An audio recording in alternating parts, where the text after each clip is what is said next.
Bonjour tout le monde, bienvenue à Un peu de crime dans ton café After Dark. Pour nous, probablement pas pour vous, parce que les épisodes sortent à 7h du matin. Ah! Alors, j'espère que vous allez bien. Je suis votre animatrice, Audrey, et aujourd'hui, je suis avec l'incroyable... T'es toujours avec moi. Ben oui, je sais. C'est parce que je suis cachée dans tes armoires. Ah! Ceci explique cela. Ceci explique cela. Oui. Alors, aujourd'hui, c'est un moment spécial.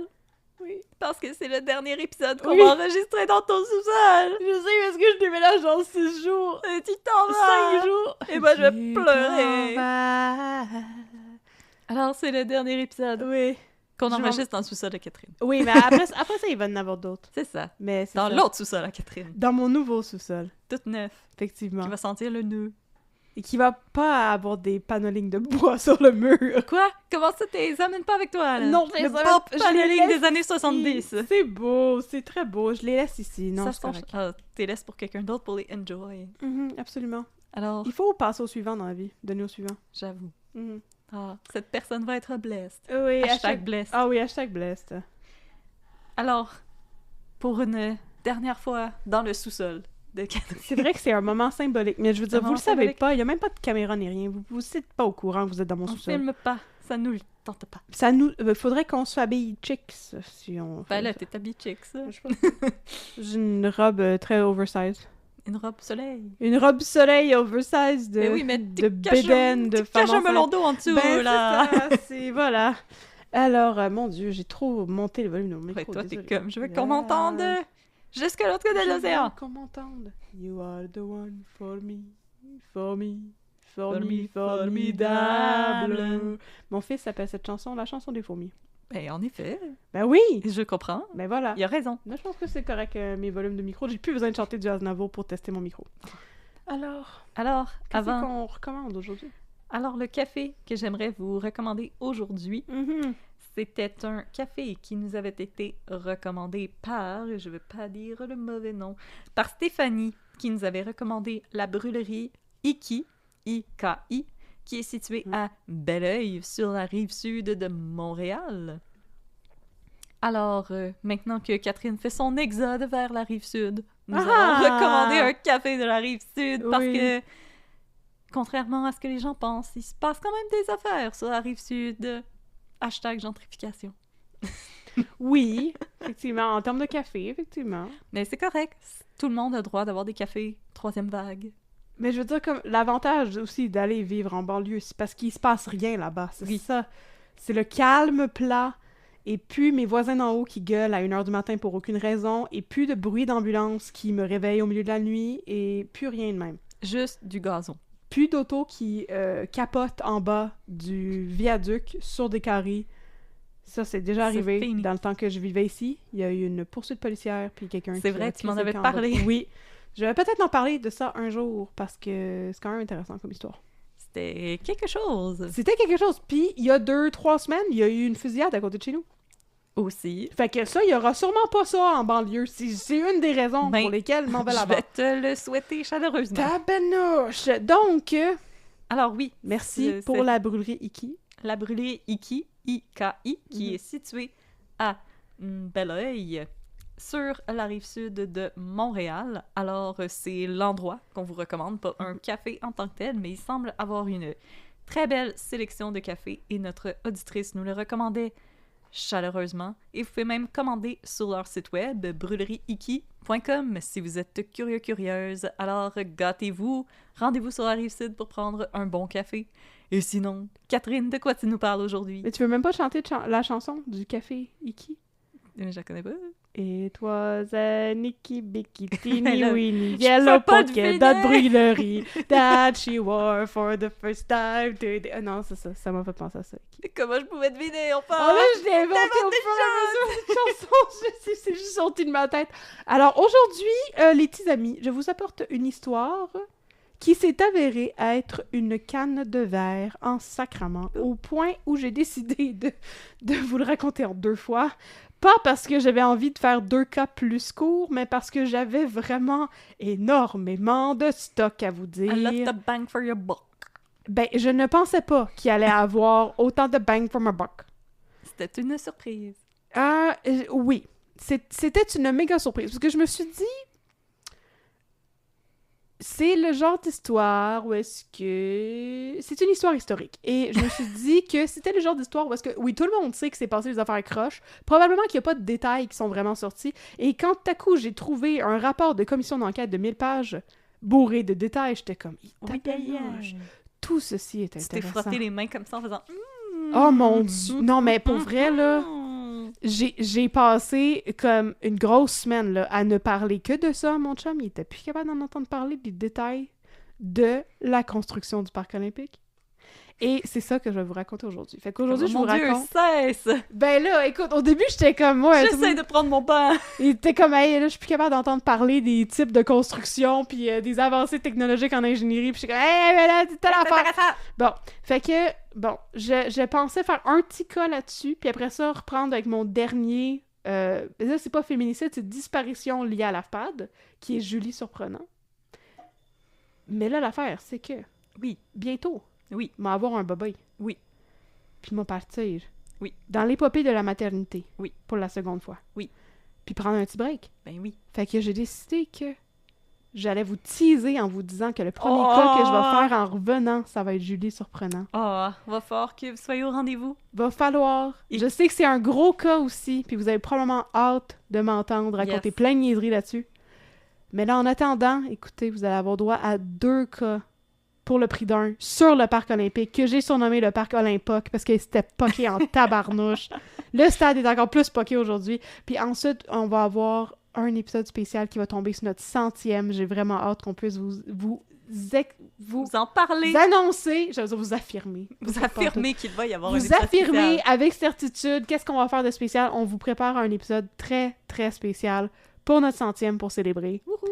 Puis après ça, à mon retour... Je vais vous parler de Julie Surprenant. Mais aujourd'hui... Mais, vous en faites pas. Pendant que Catherine se repose, je vais mener la barque. Ah! Et je ne serai pas seule. Ah! J'ai des candidats et des candidates qui souhaitent prendre le micro de Catherine temporairement. Ne vous en faites point, parce que personne ne prend la place de Catherine dans mon cœur et derrière son micro. C'est bien gentil. Alors, c'est mon sous-sol. Ça va être ton sous-sol. Alors, j'ai des candidats et des candidates qui se sont... manifester pour vous raconter des histoires ou pour m'écouter dire des niaiseries. Je vais en parler avec Catherine tantôt. Oui. Et on va vous donner des nouvelles. Mais inquiétez-vous pas, Catherine va se reposer et elle va revenir avec Julie Surprenant et moi, je vais vous faire rencontrer des gens. C'est beau. C'est comme on prend toujours un train pour quelque part. C'est comme tu vas devenir José Lito Michaud et aller dans le deep dive. Je vais pas changer de vocation. Là. Ah, ok, excusez. Parfait. Ça va rester un podcast de True Crime, c'est juste que je vais avoir une ou un autre co-animatrice qui va venir m'écouter, peut-être même raconter. On sait pas. Ah. Alors, aujourd'hui, les petits amis, je vais vous parler de l'épopée que fut la construction du parc olympique. Qui a duré très longtemps. Puis que ça nous a pris encore plus longtemps à le payer. Oh, on est encore là-dessus. On est encore là-dessus, là. Oui, ça, je crois que j'ai même pas inclus ça, là, parce que j'avais tellement de stock à vous dire que j'ai même pas fini par circle back à la dette du parc olympique. Mais donc, aujourd'hui, je vais vous parler juste du projet du parc, le développement du projet et la construction. Puis la prochaine fois, je vais vous raconter les scandales des Jeux olympiques de 76, parce qu'il y en a eu quelques-uns. Et ensuite... je vais vous parler du très très volumineux rapport de la commission Malouf qui s'est penchée sur les dépassements de coûts faramineux de la réalisation de ce projet d'envergure. Oh non, les dépassements de coûts Farrah Fawcett. Ils sont assez Farrah Fawcett. C'est très impressionnant. Flippé, là. C'est comme, dans certaines sources, il était comme ça pourrait setter un record mondial de dépassement de coûts. Sérieusement, c'est pas glorieux pas tout comme histoire. Yeah. Donc, pour aujourd'hui, principalement, j'ai plusieurs sources. Jean Drapeau. J'ai plusieurs sources. D'abord, il y avait un journaliste à la presse qui était le journaliste assigné aux Jeux olympiques. Il s'appelait Guy Pinard. Guy. J'ai plein d'articles de Guy entre 73 et 75. C'est un solide nom journaliste. Guy Pinard. Guy Pinard. J'aime ça. Et Pinard. Oui. Et donc, j'ai aussi des entrées de l'Encyclopédie canadienne. J'ai regardé un documentaire sur la construction du stade, parce que vous allez voir, c'est pas pour rien que ça a coûté si cher que ça. Beaucoup de pétou. C'était entre autres parce que c'était comme quelque chose de révolutionnaire au point de vue de l'architecture et de l'ingénierie, avec des méthodes de construction qui avaient genre jamais été testées auparavant, puis des affaires qui étaient comme totalement novatrices et peut-être zéro adaptées à comme le climat québécois ou aux infrastructures qu'on a ici pour construire des patentes à gosses. Mais ça, c'est une autre histoire. Ouais, mais c'est correct, avec les réchauffements climatiques, on n'aura plus ce problème-là. Je sais, mais justement, Roger Taillibert, qui était l'architecte du Parc olympique, lui, il savait pas ce qui se passait avec le climat d'ici, puis il aurait peut-être préféré le climat d'aujourd'hui. Mais j'ai lu un livre de lui, puis... On le savait pas! Parce qu'il a fait un livre, parce que toi, il était comme, c'est de ta faute, Roger Tabernacle, il était comme, c'est pas ma faute! Puis il a écrit le livre « If I Did It ». Exactement. Roger Taillibert. Et en plus, j'ai des articles de la presse et Radio-Can et des pages Wikipédia. Classique. Bon, je voulais juste lister, parce que les gens étaient comme, tu dis pas tes sources! Ben voilà, toutes mes sources. Et voilà. Vous voulez mes sources? Ben voilà. Alors, partie 1. Le début d'un rêve. L'histoire commence avec Jean Drapeau. Oui. Jean Drapeau est le maire de Montréal depuis environ 15 ans. Parce qu'on est en 1969. Fait qu'en 1954, il a été élu avec le soutien de la Ligue d'action civique qui cherchait à restaurer l'esprit civique de la communauté montréalaise. Puis initialement... On aurait besoin des autres, là. Oui, on en aurait besoin des autres. Et initialement, la Ligue d'action civique avait un autre candidat en tête qui était Pacifique Plante, mon bref. Ben oui. Et Pacifique Plante était That comme... boy. Mais de quoi j'ai l'air? Moi, je suis pas un politicien, je suis un avocat. Fait qu'il était comme, non, pas pantoute, ça Non, me merci, ça m'intéresse pas. bye-bye. Non, merci, bye-bye. Et Jean Drapeau, lui, était comme, ah oui, merci, allô. Non, ça m'intéresse. Puis Jean Drapeau, à ce stade-là, il était déjà impliqué en politique. Il avait 38 ans et des belles petites lunettes noires. Et il représentait, pour la population montréalaise, les rêves d'une classe de citoyens différente, soit la classe moyenne. La classe moyenne qui s'identifie aux intellectuels nationalistes du devoir, pour être plus spécifique. Très spécifique. Non, mais ça clashait pas mal si on considère qu'avant, les maires de Montréal, c'était des hommes du peuple, a.k.a. des Camillien hommes issus de... Camillien Hood, exactement, de la classe ouvrière. de Camillien Hood. Les hommes issus de Camille, qui étaient tout un homme. Ben oui, il était tout un homme, puis quand il est décédé, il s'est défait en plein de petits messieurs. Plein de petits Camillien Hood, qui étaient la classe ouvrière. Puis là, ben... il y avait un candidat qui était plus la classe moyenne et bourgeoise et intellectuelle. Puis on s'est dit, ben on n'en veut plus vraiment de la classe ouvrière en politique à Montréal parce que la classe ouvrière est associée beaucoup au conservatisme identitaire et non pas à la puanteur. Mais donc au conservatisme identitaire, social et économique. Puis là, on est en 1954, ça nous tente d'entrer dans la modernité. On veut un vent de renouveau et des petites lunettes noires. Alors Jean Drapeau est élu. Et quoi? Et un lave-vaisselle. Et un lave-vaisselle. Et s'en suivront bien des affaires dont j'ai pas le temps de parler aujourd'hui. Puis tout à coup, on est en 1969. Donc, à un moment donné, il était plus maire. Il y a eu un pas un hiatus, mais je veux dire, quelqu'un d'autre qui a été maire pendant 3 ans, puis il est revenu. Puis en tout cas, là, en 1969, ça fait longtemps qu'il est là. Puis on est le 4 décembre 1969 et Jean Drapeau dépose officiellement la candidature de Montréal pour être la ville hôte des Jeux de la 21e Olympiade en 1976. Olympique! Je sais pas pourquoi j'ai inventé cette chanson. Ouais, oui, c'est ça, une chanson des Olympiques.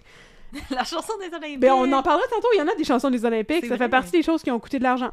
Fait que, donc, je vous la donne pour gratis. l'idée de suggérer la candidature de la ville de Montréal, c'est vraiment très, très aligné avec les idées de Jean Drapeau, qui avait une volonté manifeste de mettre la ville de Montréal à l'avant-plan de la vie culturelle nord-américaine.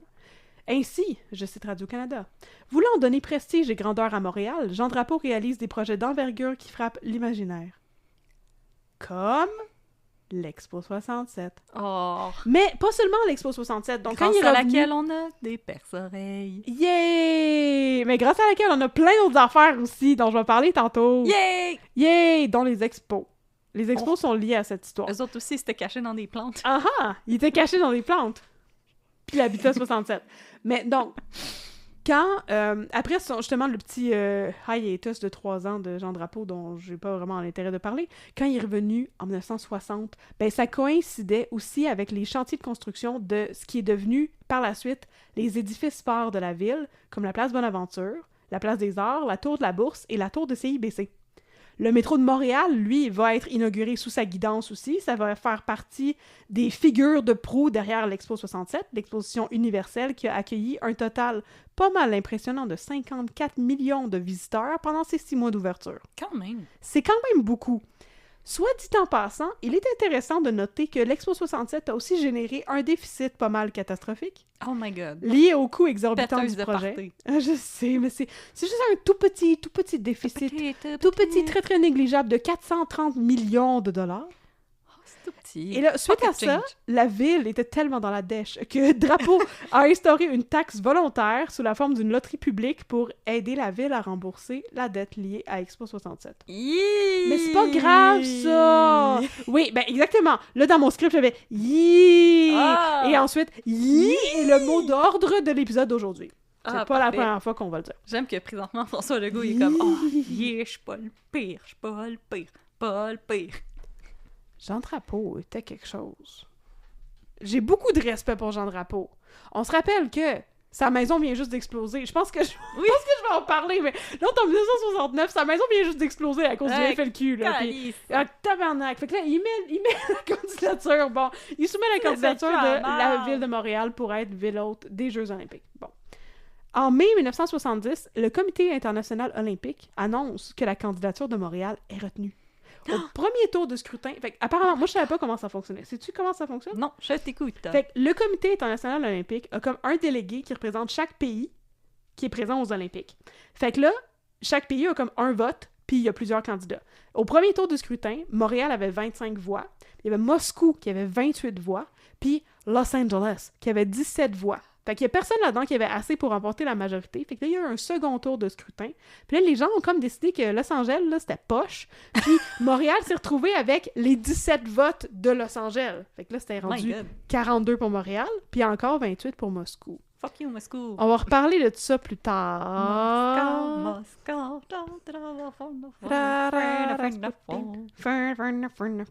Donc, les Jeux vont officiellement avoir lieu à Montréal. Yeah! On est en mai 1976. Montréal. Ça veut dire La coupe que à Montréal. on a 6 ans pour construire le parc Passer olympique. la balayeuse. Oui. Taper les coussins. Oui, Mettre les belles petites serviettes dans la salle de bain. oui, aussi.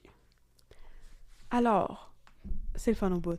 Mais là, il faut construire le parc olympique. Les petits savons en forme de coquillage. C'est correct. Jean Drapeau, il y a un plan pour le parc olympique. En fait, depuis 1954, qu'il y a un plan pour le parc olympique. Ça fait longtemps en esti qu'il pense à ça. C'est moi. Avant de parler du parc olympique, j'aimerais ça faire une petite parenthèse à propos du logo, parce que j'ai déjà fait l'erreur de rire Oui. du logo des Jeux olympiques dans un épisode. Est-ce que tu vas atone pour tes erreurs? Non! Ah, ok. Je me suis dit que j'allais faire plus de recherches pour moins rire du logo, mais ça n'a pas fonctionné. Ah, là. Donc, c'est Georges t'as juste Huel. plus d'ammunition. Oui. C'est Georges Huel qui a travaillé avec et pour Drapeau à de nombreuses reprises dans le passé, qui a été choisi pour designer le logo des Jeux olympiques. Georges Huel avait travaillé sur les campagnes électorales de Drapeau et aussi sur l'Expo 67. Et là, avec Pierre-Yves Pelletier et Raymond Bellemare, il va élaborer le logo. Le logo, OK?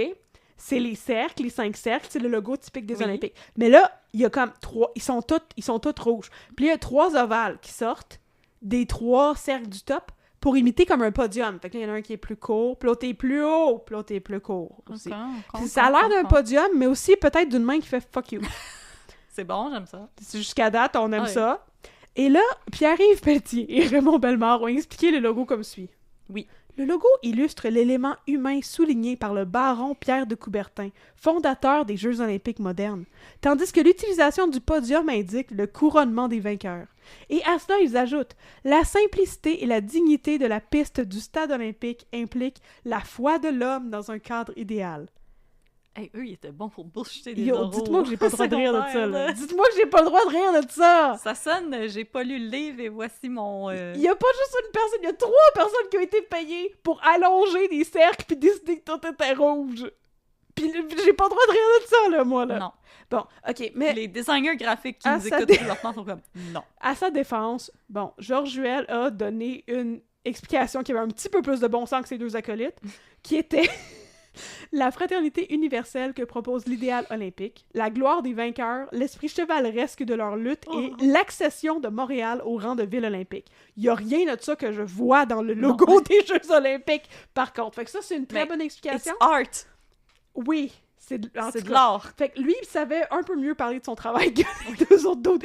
Mais bon, c'est ça. Fait que je ris un petit peu. Paquet de ronds. Bon, allez, prenez 2 minutes si ça vous tente pour aller regarder le logo, puis on va en chose après. Ma forme préférée, c'est les ronds. Fait que j'ai mis les ronds. Ma couleur préférée, c'est le rouge. Fait que c'était comme « Wham bam, thank you ma'am ». Non mais sérieusement! Puis après, je suis allée me rouler un bat. Je suis tombée dans un gros rabbit hole, puis j'ai regardé plein d'autres logos olympiques, puis j'étais comme... Ils sont tous tellement plus élaborés que celui de Montréal. Qu'est-ce qui se passe? Minimalisme! C'est que maintenant que la ville a un logo, je vais arrêter de rire de ça, ça prend aussi de la musique. Bien sûr! Ainsi qu'une flamme olympique. Oui. Et une mascotte. Absolument. Connais-tu la mascotte des Jeux olympiques? Youpi! Non, la mascotte s'appelle Amic, qui veut dire castor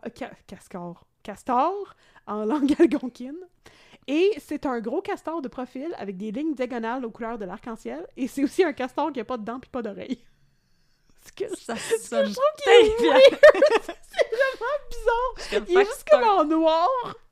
C'est le castor LGBTQI en plus. Oui, on dirait. Je comprends rien de ce qui se passe. Fait que, Donny Fun Fact, avant qu'on rentre dans le sujet de l'heure. Oui. La musique des jeux. Oui. Est composée par le renowned composer montréalais André Mathieu.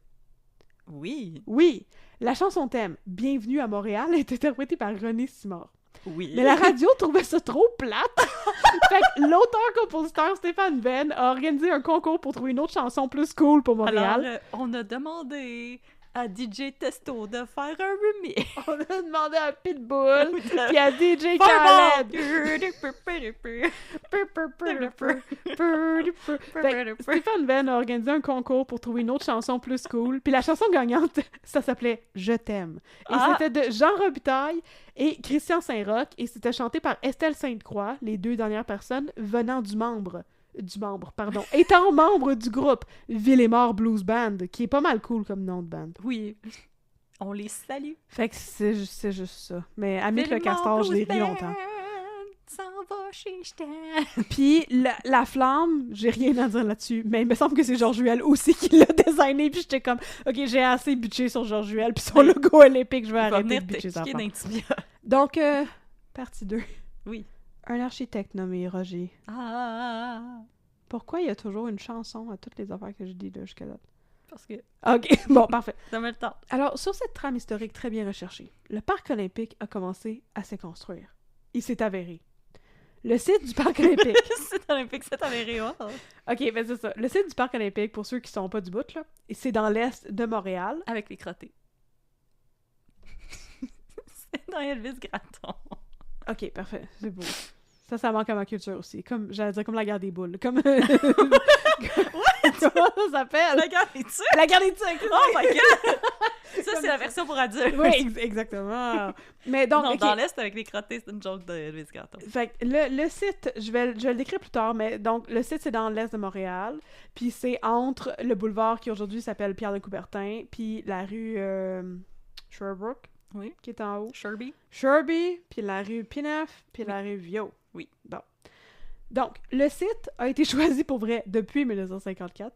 Fait que depuis que Jean Drapeau a été élu. Jean Drapeau, il est allé, il a fait un X, puis il a dit « C'est à moi, ça! C'est à moi! » Il regardait des cartes de Montréal, puis il était comme « Ça, ce serait parfait! » Mais l'affaire, c'est que Jean Drapeau, là, c'était comme la culmination de tous les accomplissements de sa vie, parce que ça faisait déjà 2 fois qu'il demandait à être la ville hôte des Jeux olympiques. Il avait posé la candidature de Montréal pour ceux de 66 et 70, puis il avait été refusé. Fait qu'ils ont déjà un plan, OK, pour le parc olympique. Ça va bien se passer. On a 6 ans pour faire les travaux, ça va bien se passer. Des churros. Des toilettes d'or. Non. Pour s'inspirer, pour le design du parc olympique, il y a des représentants du COJO. Je vais beaucoup parler du COJO. C'est le comité organisateur des Jeux olympiques, qui est un comité à Montréal. Ils partent en mission de repérage. La mission de repérage. Pour visiter des stades en Amérique du Nord et en Europe, pour voir à quoi ça ressemble les stades, puis comment on pourrait construire notre stade. C'est un stade, ça? Non, c'est un centre d'achat. Non, mais ils sont allés voir plein de stades, pour vrai. Puis là, ils étaient comme, ils sont beaux les stades en Amérique du Nord, ils sont le fun. Mais on veut un stade particulier parce que ça va prendre un stade qui peut servir aux Olympiques, mais aussi au football et au baseball. Parce que c'est une condition pour qu'on ait une équipe de baseball à Montréal. Ce qui est le cas depuis cette année-là, depuis 1970, c'est les expos nommés en l'honneur d'Expo 67. Wow, fait que là, c'est comme, on va avoir une équipe, mais il faut construire. Build it and they will come. Voilà. Pas ça qu'il disait Kevin Costner dans le film de baseball. Ben, c'est ça qui faisait Jean Drapeau. C'est sûrement inspiré de Jean Drapeau, ce film-là. Kevin Costner. C'est certain. C'est un grand fan, oui. Jane Drapeau. Jane Drapeau. Fait que ça prenait un stade, anyway. Fait que là, on va faire d'une pierre deux coups et le construire en même temps que le reste des installations olympiques pour avoir les expos dedans après. C'est super. Mais là, à Paris, il y a un stade ben funky fresh qui est en train de se construire. Et les deux représentants du Kojo tombent sous le charme. C'est le Stade des Princes. Conçu par l'architecte français Roger Taillibert. Décrit dans Le Devoir comme étant un homme avant-gardiste, audacieux et opiniâtre à ses heures, ce qui n'est pas vraiment un bon mix. Non. Ça sonne comme quelqu'un qui va vouloir faire une chaîne humaine autour du monde. Ça sonne un peu de même. Mais ça sonne aussi comme quelqu'un qui aime beaucoup ça, les architectures avec des voiles faites en béton. Ce qui est weird. Voile de béton! Taillibert, là, je suis allée lire sa biographie. C'est un architecte et a étudié à l'École du Louvre et à l'École nationale supérieure des beaux-arts, ce qui est un nom pas mal péteux pour une école. Oui, c'est nationale supérieure des beaux-arts! Pas des arts, lettres comme le calice! Ouais, c'est ça. L'École communautaire des arts moyens. L'école du bricolage participatif. Yeah. Donc, Roger Taillibert est un spécialiste de l'utilisation des voiles de béton, dont on va reparler. Voiles de béton et il est l'architecte de plein de choses que je vais vous nommer maintenant, juste pour avoir le grand privilège de nommer tout croche des places en France. Vas-y. Je m'excuse à l'avance. En 1963, il a designé la piscine olympique d'Eauville à Calvados. Ça va. En 64, il a designé l'usine DAF France à Survilliers, dans Val d'Oise. Et en 66, le centre de natation d'Eauville à Calvados encore, parce qu'il a fait la piscine olympique, il a fait la centre à côté. Ça va être bien du bon sens. Et en 67, le centre d'entraînement pré-olympique de Font-Romeu, dans les Pyrénées-Orientales, a été designé par lui. En 67, la piscine Carnot à Paris, 12e. En 70, le centre hospitalier de Mende dans Lozère. En 70 aussi, les centres de natation de Lyon, Saint-Fond et de Vénissieux dans le Rhône. La piscine des Tillettes à Reims dans le Marne en 71. Et finalement, le nouveau Stade des Princes à Paris en 72 dans le Grenier. On dirait que je suis dans le sketch d'Arnaud Soli avec Stéphane Rousseau, puis il faut que je devine lequel qui est pas vrai. Là. Je sais. Lequel qui est pas vrai, c'est le Grenier. C'est le nom de la source pour cette liste de patentes-là. Le grenier roche, là, les grenouilles. Les greniers de Saint-Fond, des pépéteux. Donc, des fonds de péteux. Alors, c'est juste une petite liste pour me gâter et dire des affaires françaises. Mais en tout cas, la dernière réalisation de Taillibert charme les envoyés québécois. Et bien vite, l'architecte est recruté par le maire Jean Drapeau pour concevoir le joyau de la couronne du Parc olympique, le stade. Et une coupe de ratons laveurs enragés. Non, il n'était pas encore là. Alors, dès lors, tout le monde mange ses bas. Surtout l'Association des architectes du Québec, qui s'indigne en raison d'une absence de concours public pour recruter un architecte pour construire le Parc olympique. Effectivement. Mais l'affaire, c'est que penser qu'il y allait peut-être y avoir un concours public, c'est comme pas connaître Jean Drapeau. Parce que Jean Drapeau, lui, il était un politicien qui, là je vais le paraphraser vraiment beaucoup, qui disait que la démocratie, ça sert non pas à faire entendre les désirs du peuple, mais bien à élire un leader qui, lui, va gérer les affaires comme ça il tente. Fait que... C'est une manière de voir les choses. Puis ça marchait bien, c'est juste parce que... Est-ce que ça marchait bien? On a perdu 340 millions, ou je sais pas combien, sur l'Expo 67. Ça marchait-tu si bien que ça, Jean Drapeau? Hey, on a eu du fun. Je sais. Et on a des petits passeports. Et là, l'affaire, c'est que aussi, il faut se demander pourquoi qu'on n'a pas eu un architecte québécois pour faire ça. Ah, peut-être parce que, allégation, il est possible que le Québec avait une dette envers la France, puisqu'il est possible que c'est la France qui aurait peut-être convaincu les nations africaines de changer leur vote lors de la consultation du Comité international olympique et de voter pour Montréal à la place de Los Angeles. Scratch my back, scratch yours! Peut-être! Alors, le 6 avril 1972, les plans de Roger Taillibert pour le stade sont dévoilés par le maire Jean Drapeau à 200 journalistes et 2000 invités. On planifie un stade muni d'un mât de 525 pieds, qui contient 200 pieds d'aménagement répartis sur 18 étages. Ça, c'est dans le mât seulement. Le stade va être accompagné d'une toiture soutenue par 34 porte-à-faux ayant un ancrage sous le complexe. Là, je vous donne juste des affaires d'architecture. Oui. Je vois que t'as plus de joke à faire dans mes affaires d'architecture. Je t'ai perdu complètement. Moi, je suis comme, oui, tu peux inventer des affaires, puis je vais être comme, Ben, les porte-à-faux, c'est comme des demi-arcs. Ouais. OK, bon. Ouais. Des porte-à-faux qui ont un ancrage sous le complexe qui est en béton. Et le tout va être orné d'un toit rétractable qui est logé directement dans le mât. Et là, quand ils présentent ça, ils ont fait... idées. Non, mais, tu sais, ils ont fait... Je pense que c'était pas à ce moment-là, mais à un moment donné, il y avait une vidéo pour montrer ça.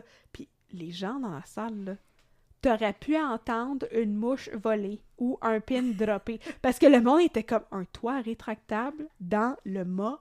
Qu'est-ce que c'est que cette magie noire? Sorcellerie! Vraiment, c'est l'affaire, là. Mais l'affaire, c'est que le toit rétractable, c'est une affaire que Taillibert, il rêvait vraiment de faire ça. Puis il voulait faire ça pour le Stade des Princes, mais il l'avait jamais fait. Puis en plus, c'est pas exactement adapté au climat des hivers québécois. Parce qu'il avait planifié de le faire au Stade des Princes, mais le Stade des Princes n'était pas encore terminé. Fait qu'il avait même pas vu si ça fitait avec le climat de Paris, puis il avait pas pensé pantoute à la neige. Ah, moi, aller choper ma marde à Québec. Non. En tout cas, Drapeau a dit en 1970 que ce serait des jeux sous le signe de la simplicité. Fait qu'on peut y faire confiance. Ah oui, c'est simple. Ça peut Un toit rétractable qui rentre dans un mât! Oui, mais regarde, ça peut avoir l'air très extravagant, mais ça devrait pas coûter trop cher, c'est ça qu'on pense. Oh my God! Il doit avoir appris après Expo 67. Fait que, on anticipe être capable, on étant le COJO, le comité d'organisation des Jeux olympiques, de limiter les coûts de construction à 190 millions, incluant 55 millions pour le stade. C'est du petit change. Pocket change. Comparativement à tout l'argent qu'on va avoir quand le monde va venir voir les Jeux olympiques. Et admirer le toit rétractable. Et admirer le toit rétractable, puis voir les expos après. Je veux dire, ça va être rentable vraiment vite. Ils vont faire comme, oh my God, le 30 secondes, il y avait un toit, et là, il n'y a plus de toit. Je suis sûre que ça prend est. beaucoup plus que 30 secondes à rétracter. Ma foi en Dieu est revenue. C'est effrayant. Le grand bonhomme d'en haut. Le grand bonhomme d'en haut. Il est là. Je crois en lui. Thanks, Bon. G. T'es un top G, monsieur. Top God. T'es un top God. Fait que, partie 3. Des plans et des plaintes. Des souris et des hommes. Anyway, c'est où exactement le site choisi pour le parc olympique? C'est la partie sud du parc Maisonneuve. Il y a déjà quelque chose là. C'est le parc Maisonneuve. Oui. L'aréna Avec Maurice des Richard. moutons qui tendent des gazons. Avec quoi? Des moutons qui tendent des gazons. Pour vrai? Oui, c'est au parc Maisonneuve. Ah, c'est bien bon, C'est ça. vraiment cute. Oh! Fait qu'il y a déjà l'aréna Maurice Richard et ce qui est devenu aujourd'hui le centre Pierre Charbonneau qui sont là, ce qui est une bonne base pour des installations olympiques. Et Roger Taillibert a l'intention de construire la plupart des installations sportives manquantes sur le site.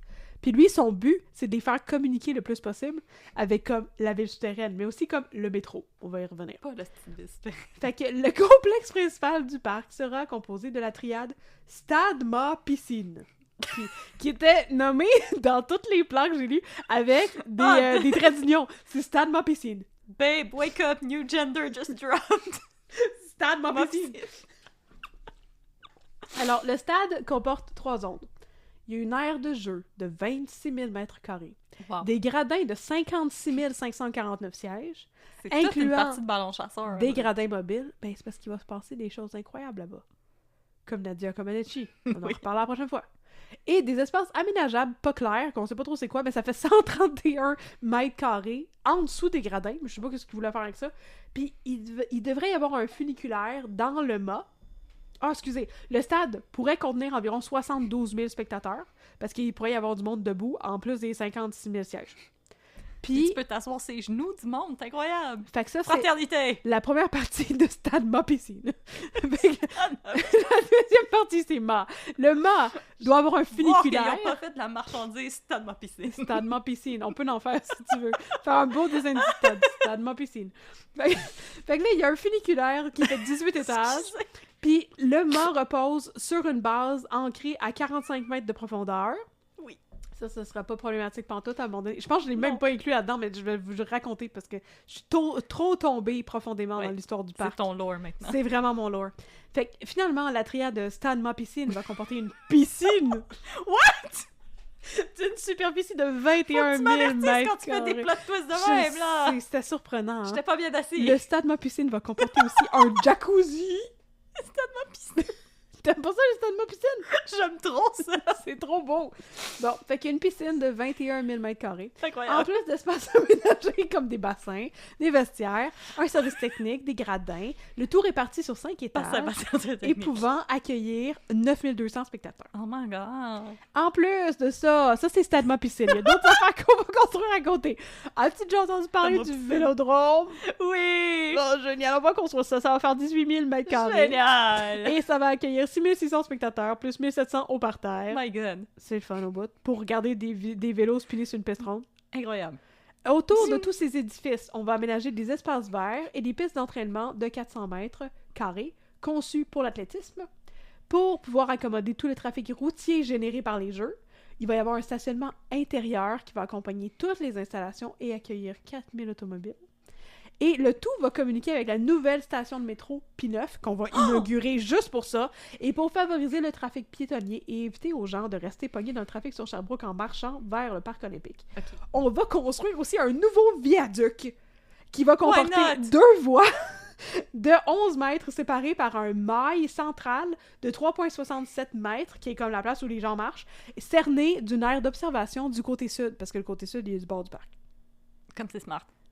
Pétition Oui. pour que la station de métro P9 soit rebaptisée Stade Mât Piscine. Ça serait comme vraiment clair. C'est Si tu veux incroyable. aller au stade olympique, tu sais où aller. Stade Mât Piscine! Prochaine station, Stade Mât Piscine. Puis là, t'es comme, ah! Puis là, tous les Français vont faire, ah! C'est par là! C'est Stade Mât Piscine, c'est Et là. être déçu. Ah. Parce que là, tu me racontes tout ça, puis comme, on sait que le Tu sais bout de quoi ça a l'air. du parc olympique, c'est le tabernacle. Ouais, mais c'est parce T'as que... peur de te faire attaquer par un raton laveur. Ouais, mais c'est parce que c'était... L'affaire, c'est que c'était le parc Maisonneuve dans ce temps-là. Et c'était pas laid en tabarnak, et c'était plein d'espaces verts. Puis il était comme, ouais, on aimerait bien ça garder ces on enlève espaces verts. tout ça. Mais c'est de ça que je vais vous parler maintenant, en fait. Il y avait aussi des terrains de golf, sinon on va y revenir. Donc, au total, c'est un projet d'envergure qui va s'étendre sur une superficie de 117 acres et qui est délimité par Stade P9, Mât Piscine. Sherbrooke, Viau et la rue Boyce au sud, qui va être renommée Pierre de Coubertin. Incroyable. Bon, fait que je pense qu'on pourrait dire que d'envergure, c'est pas mal le middle name de Jean Drapeau, à ce Ouais. stade. Jean d'envergure Drapeau. The Puis là, Notorious Jean Drapeau. Dans les journaux de l'époque, il y a plusieurs personnes qui remettent en cause l'emplacement choisi par Jean Drapeau. Mais là, l'affaire, c'est qu'il était choisi depuis 15 ans déjà, fait que comme arrive en ville. Ta gueule, tu vas la farmer. D'un côté, les riches hommes d'affaires de l'Est, pour citer Guy Pinard, vont-ils la fermer? Eux, ils Non. craignent que le projet du parc olympique crée des ghettos qui va scraper les 2 beaux terrains de golf sur lesquels ils aiment donc jouer, dont un qui serait voué à devenir le village olympique. Parce que, tu sais, il faut les loger, les athlètes. Ouais. On va y Ils vont revenir pas se plus louer tard. des Airbnb, là. Non, je pense que c'est la prochaine fois que je vais vous parler de la construction du village, parce que ça, c'était du drama en soi, puis j'ai décidé de garder ça pour une autre fois. Mais donc, il faut les loger, c'est pour un autre mané. tabarnouche. Mais ça, puis je pense que j'ai même pas le temps de parler du Vélodrome, parce que c'était trop un train wreck, la construction du Vélodrome, fait que... Bon. Donc, le maire, Jean Drapeau, il est à l'écoute des besoins des riches hommes d'affaires de l'Est. Ben oui. Il les Qui rassure ne en veulent disant pas que... voir des itinérants. How the tables have turned. Donc, Drapeau les rassure en disant que l'Est n'a pas une grosse densité de population. Fait qu'on a la place pour déplacer de la population là-bas, contrairement à d'autres quartiers comme Hochelaga-Maisonneuve, qui est juste un petit peu en dessous, puis Rosemont, qui est juste un petit peu en haut. Et Drapeau dit que de toute manière, ça ne créera pas de ghetto parce qu'il est contre les ghettos, ce qui est un argument qui est vraiment weird. Il n'y aura pas de meurtre parce que je suis contre le meurtre! Non, mais il a dit ça dans les journaux. J'étais comme, D'accord. c'est pas une raison, ça, monsieur. En tout cas, fait que d'un autre côté, ben, on a le regroupement pour les espaces verts, qui milite pour les espaces verts, of course, qui fait circuler une pétition pour la préservation des espaces verts, qui amasse 66 000 signatures, et demande la préservation du parc Vio et du jardin botanique. Oh. Parce que le parc Maisonneuve, c'était comme, ça incluait le parc Vio, puis le parc Vio, me semble que c'était comme en haut. Mhm. C'est ça, c'est en haut, puis le jardin Ouais. botanique. Puis il était comme, on veut pas que vous touchiez à ça, vous pouvez toucher à la partie en bas, mais préserver le Ouais, jardin faut que tu botanique. montes un peu pour C'est ça. Fait que, selon Pour aller voir les les plans lanternes. d'aménagement du parc olympique, c'est à cet endroit-là qu'ils devaient construire le village, qui va dans le servir jardin à botanique. héberger, oui, à la place du Genre jardin. à côté des lanternes. Yeah! Non, il n'y en aura plus de lanterne, il va juste y avoir les hosties de pyramides dont je vais vous parler la How prochaine dare fois. you. Mais donc, il faut héberger les athlètes qui vont venir. Puis les athlètes et leur staff, c'est environ 12 000 personnes. Fait que là, Jean Drapeau suggère, on va Les construire mettre au Wilton. du logement social aux alentours du parc olympique. Puis ça, selon lui, ça va répondre à un besoin dans le milieu et être un bon moyen de préserver le parc Vio et le jardin botanique. Fait que là, on va bouger un petit peu l'emplacement pour préserver les espaces verts. Puis on va pas créer des ghettos en créant des HLM. J'ai pas trop compris c'était quoi son raisonnement là-dedans. Je suis comme... Encore. Encore! Alors, outre les questions environnementales et de terrain de golf, il y a la question du niveau de difficulté du projet qui est soulevé. Le niveau est-tu capable? Ben, là, oui, on se le demande parce que Roger Taillibert est comme, mais ouais, mais lui... Ah, j'ai- bien sûr! Ah ouais, c'est Camarade! génial. Je vais retourner construire le stade de Petit Pompon sur le pont. Mais- Pompon sur le patapon! Sur le patapon. Mais le niveau de difficulté du projet de construction, selon Duncan Robb, qui est un expert conseil, ben, ça fait partie des plus complexes au monde.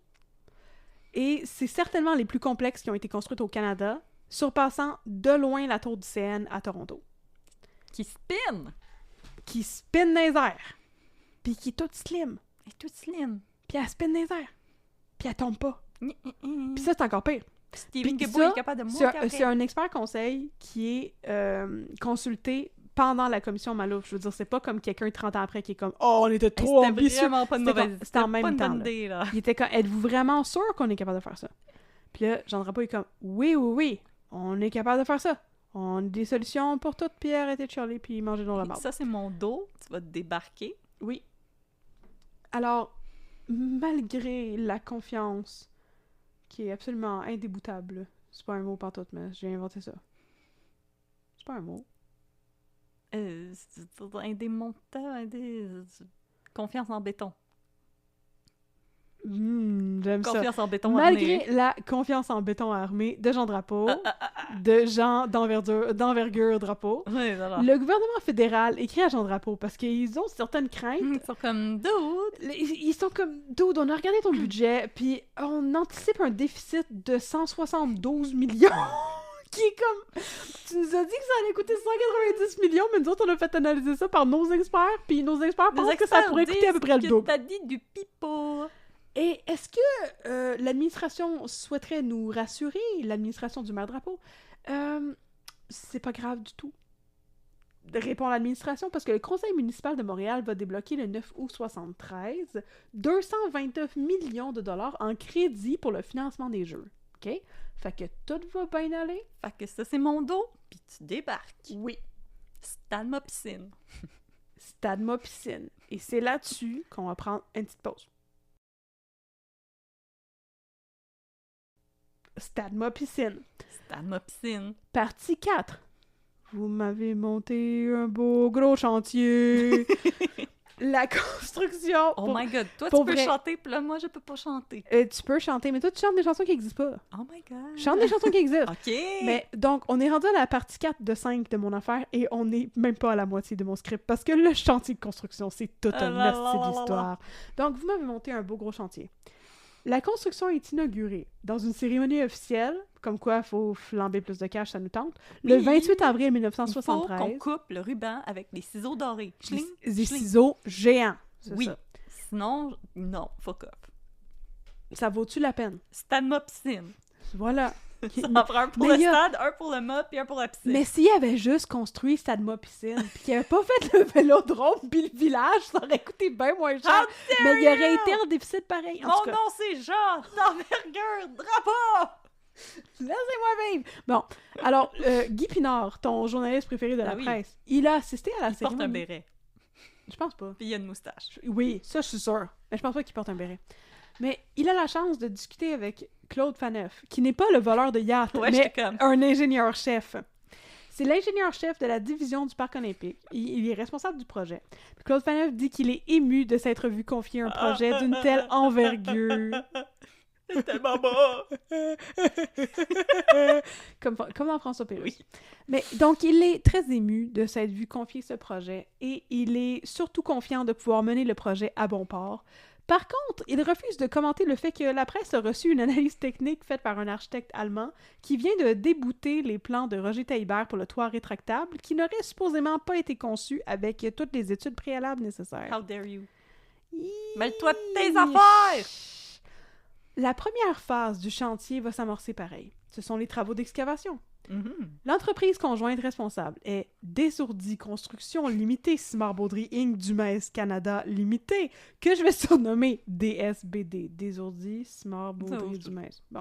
Tout le monde et tout le temps des compagnies conjointes de 15 000 noms en même temps. Fait que cette compagnie, Désourdi blablabla, va faire les projets d'excavation. Ça doit durer d'avril à décembre 73 et ça doit permettre de retirer 2,12 millions de mètres cubes d'argile et de calcaire. Parce qu'il y a le stationnement à l'intérieur, là, en plus de toutes les fondations et tout. Là. That is so much dirt. Alors, Guy Pinard, il est sur le cas. En juin 73, il rapporte... Guy Pinard enquête! Yes! JE, journalisme d'enquête avec Guy Pinard. En juin 73, il rapporte avoir reçu la plainte d'un camionneur qui disait que les chargements de terre du projet d'excavation n'étaient pas rémunérés selon le contrat de service qui a été signé avec l'Association des camionneurs artisans du Québec. Pas correct. Apparemment, on le paye 48 cents la tonne au lieu de 60 et on lui permet de remplir son camion à pleine capacité, ce qui contrevient avec les nouvelles lois sur le camionnage. Le consortium responsable de l'excavation, DSBD, de tantôt, nie ces allégations. Mais Guy Pinard est sur le cas quand même. Alors, Guy Pinard enquête. JE enquête 2.0. En août 73. Il y a des affaires inquiétantes concernant la construction du vélodrome qui émergent. Parce que, apparemment, il y a eu un appel d'offres, mais le résultat était pas mal consternant et la ville a décidé de ne pas révéler son budget anticipé pour ne pas influencer les soumissions privées. Mais au final, le budget anticipé de la ville est vraiment plus bas que l'offre des firmes qui ont soumissionné. Puis là, il y a un gros sentiment d'urgence parce qu'on est en 73, fait qu'on est 3 ans avant les Jeux. Mais Montréal s'est déjà engagé à accueillir les championnats mondiaux de cyclisme en 74. Fait qu'1 an après. You don't want to make them angry! Ils ont des jambes de Dieu! Ils ont des jambes de Dieu, et là, ils n'auront pas de stade pour faire spinner leur vélo. Puis l'affaire, c'est que... On est juste maille piscine! On est un petit peu à 11h59, là, parce que ça fait 2 ans déjà qu'on le sait que la ville va avoir les championnats mondiaux de cyclisme. Fait que là, c'est comme... On est vraiment à la dernière minute, puis la ville est pas capable de trouver quelqu'un pour soumissionner sur le projet parce que tout le monde estime que ça va coûter ben trop cher. Puis là, c'est comme... Qu'est-ce qu'on faisait les 2 années auparavant? Ils vont faire du vélo dans la rue comme des gens normaux! Alors, en octobre 73, le journaliste Guy Pinard de la presse, encore toujours lui, rapporte que des problèmes assez considérables ont été repérés sur le chantier du Parc olympique, en plus. Tu sais, dans les travaux d'excavation qui durent depuis avril puis qui sont censés arrêter dans 2 mois, là? J'étais déguisé, j'avais dessiné des briques sur mon chandail, puis j'étais de même sur un mur. Tu donnes des claques sur mes boîtes, là, toi, là. Pendant l'excavation, les ingénieurs constatent que le sol du terrain qui a été choisi est comme vraiment, mais là, vraiment friable. Ça modifie considérablement les délais parce qu'il faut qu'ils fassent des nouvelles fondations pour s'assurer que tout va être stable et va pas se renfoncer dans le sol une fois que ça va être construit. Ça serait comme awkward. Spoiler, c'est ça qui va arriver pour le mât. Ah ben, je t'aime. Ah ben... Fait qu'on va avoir stab ma piscine. Là, aussi, il y a des délais parce que les travaux d'excavation ne se terminent pas en décembre 73. Rendu en février 74, c'est encore en train de se creuser, cette affaire-là. Puis il y a un informateur anonyme qui contacte la presse pour leur dire que cette histoire de sol friable, c'est toute la faute des ingénieurs. Il dit que L'informateur avait parlé de l'insuffisance dans les forages et avait blâmé les ingénieurs pour le retard dans les travaux. Fait que là, en mars 74, J.E. Pinard, notre préf, drop une autre grosse bombe dans les journaux. Apparemment, l'histoire de crack dans le sol, qui a causé des délais jusqu'à date de comme 3 mois sur la construction et occasionné un dépassement de coût estimé déjà à 2 millions de dollars. Ben, non seulement les ingénieurs étaient au courant, mais la ville est au courant depuis juin 73, même s'ils ont clamé haut et fort d'en avoir jamais eu connaissance. C'est un mémo qui a leaked. Fait que Guy Pinard, il y a les receipts. OK? Il y en a des claques qui se perdent. Le mémo qui a leak, en fait, c'est parce que le syndicat des ingénieurs, ils ont pas du tout apprécié d'être accusés d'incompétence totale dans cette histoire-là. Fait que là, suite aux allégations anonymes du mois d'avant, ils ont mené leur propre enquête à l'interne. Ils ont découvert qu'il y a des documents qui prouvent que Claude Phaneuf, l'ingénieur-chef, c'est le surintendant de la division olympique, il a appris l'histoire des fissures le 22 juin 1973, puis eux autres, ils ont les receipts, puis ils les donnent à la presse. Oh. Fait que la ville est au courant depuis très longtemps que le sol, il est très friable et problématique, et ça va occasionner des délais, et la ville, pendant tout ce temps-là, faisait semblant que tout allait super bien. Fait que là, pendant tout ce temps, les travaux... Ils ont essayé de siffler comme un épais. ils ont et de peser sur le petit piton reset. Oui. Et ça n'a rien fait. Le sol était toujours aussi friable. Mais donc, pendant tout ce temps, les travaux sont pas réellement commencés parce qu'on a pas fini les travaux d'excavation. Alors, il est clair que le projet accuse un énorme retard et la ville décide de déléguer plusieurs responsabilités à diverses sociétés d'ingénierie afin de s'assurer d'être en mesure de respecter les délais. Pour une raison qui m'échappe. La ville a décidé que, dorénavant, ils n'ont plus à se contraindre de faire des appels d'offres publics. Alors, les décisions quant à l'octroi des contrats reposent désormais sur les épaules seules du CCJO, le comité conjoint du gouvernement du Québec et de la ville de Montréal, chargé de la révision et du contrôle des revenus des dépenses relatives aux Jeux olympiques. Oui. Fait que là... Comme si le milieu de la construction, c'était pas déjà quelque chose d'un petit peu opaque et difficile à comme bien cerner. Non. Là, la ville décide qu'ils n'ont plus besoin de faire d'appel d'offres publics puis qu'ils peuvent juste donner leur contrat à n'importe qui. Ça va bien aller, ça! Mais il y a aussi un nouveau mandataire coordinateur du projet qui est nommé, qui est la firme conjointe. Lalonde-Valois, Lamar-Valois. Wow! Quand t'es 2 Valois dans ta firme, là, arrête de faire un power trip puis fais juste mettre ton nom une fois, là. C'est moi! Fait que c'est LVLV qui travaille de concert avec Lavalin, l'ancêtre de SNC-Lavalin. Il y a un autre contrat qui est octroyé à la firme, un autre nom de firme, Asselin Benoît Boucher du Charles-Lapointe, pour la construction du viaduc de Sherbrooke, ainsi que des bassins olympiques de l'île Notre-Dame et du centre Claude Robillard. Fait que là, l'affaire, c'est parce que à la base, c'était Jean Drapeau qui était censé être celui qui supervisait tout ça. Mais Jean Drapeau, ce n'est pas un ingénieur. Non. Et ce n'est pas un chargé de projet. Non. Et ce n'est pas un surintendant. Non. Et il n'y avait aucune compétence pour faire ça. Fait que là, dans l'urgence de voir qu'il n'y a plus rien qui marche, ben le CCJO a décidé que eux autres, ils allaient prendre ça sous eux. Puis là, maintenant, il y a un des nouveaux responsables. C'est telle firme d'ingénierie, telle firme d'ingénierie et telle firme d'ingénierie. Puis, on s'en occupe plus. Et on s'en bat les noix. On s'en bat les noix pas mal. Et immédiatement, c'est très surprenant, mais il y a une foule de problèmes qui advient. Oh non! Je sais. Je m'attendais pas à ça. Encore une fois, quand t'as des plot twists comme ça, faut que tu me dises. Je sais. D'abord, il y a des problèmes parce qu'il y a une firme d'ingénieurs qui est responsable des plans de construction, puis ils sont pas finis. Les plans de la construction. On les a comme oubliés. Mais c'est pas grave s'ils sont... Il y avait comme plus d'encre dans nos crayons, donc c'est comme... En gros, il était fermé. Tu sais, puis là, tu sais, crapoute. Il essayait de dessiner les petits arcs là, sur le stade, mais il était pas capable de faire des ronds. Puis il a perdu son affaire, là. Faire des ronds. Faire les ronds. Il avait pris un Tupperware, mais là, comme... C'était comme pas il voulait avoir son Tupperware parce que sa femme, elle a chialé. Puis là, il y avait des taches de spaghettis, ses plans, fait qu'il fallait leur faire d'autres. Fait Fini plus. Mais regarde, de toute façon, gars, à ce stade-ci, OK? Gars, à ce stade-ci, gars. Ce stade olympique-ci. À ce stade olympique-ci. Stade-moi piscine-ci. On a déjà comme 4 mois de délai, tu sais, puis on le sait pas trop ce qui se passe. Tant qu'à voler un œuf, on va voler un bœuf. Puis c'est pas grave si les plans sont pas finis, parce que de toute façon, il y a quelque chose on va eyeballer! De toute façon, il y a quelque chose d'autre de plus grave qui est en train de se passer. Oui? Oui, c'est le vélodrome. Non! Il y a des problèmes au niveau du solage à l'endroit où le vélodrome va être construit. Ah, tu m'en dis tant! Alors, les responsables sont vite forcés d'avouer que le vélodrome, qui faisait partie du complexe olympique depuis le début... Le Stade Mopicine devait servir à la tenue du championnat du monde du 14 au 25 août 74 ne serait pas construit à temps. Non.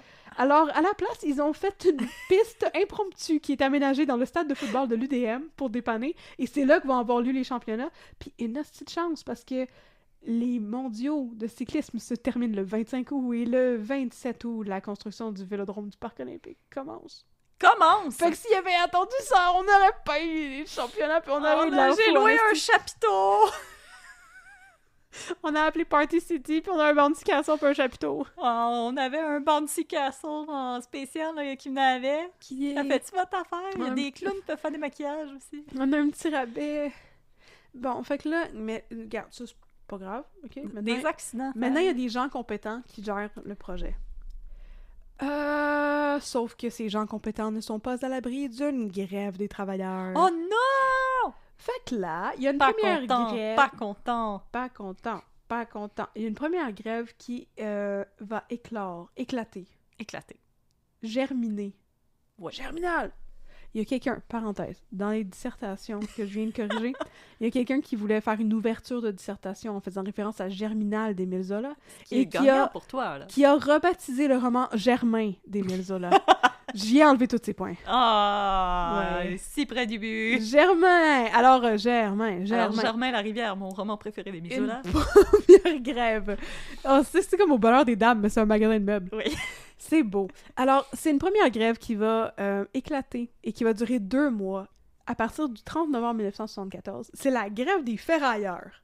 Les ferrailleurs sont les travailleurs qui ont l'exclusivité pour la fabrication et la pose d'acier d'armature incorporé dans du béton. Ils portent bien leur nom. Ils portent très bien leur nom, puis c'est quand même assez spécifique comme skill. Oui. Fait que leur rôle, c'est de bâtir les fondations coulées pour mettre en place des voussoirs, qui sont des arcs de béton, puis c'est ça qu'il y a au stade.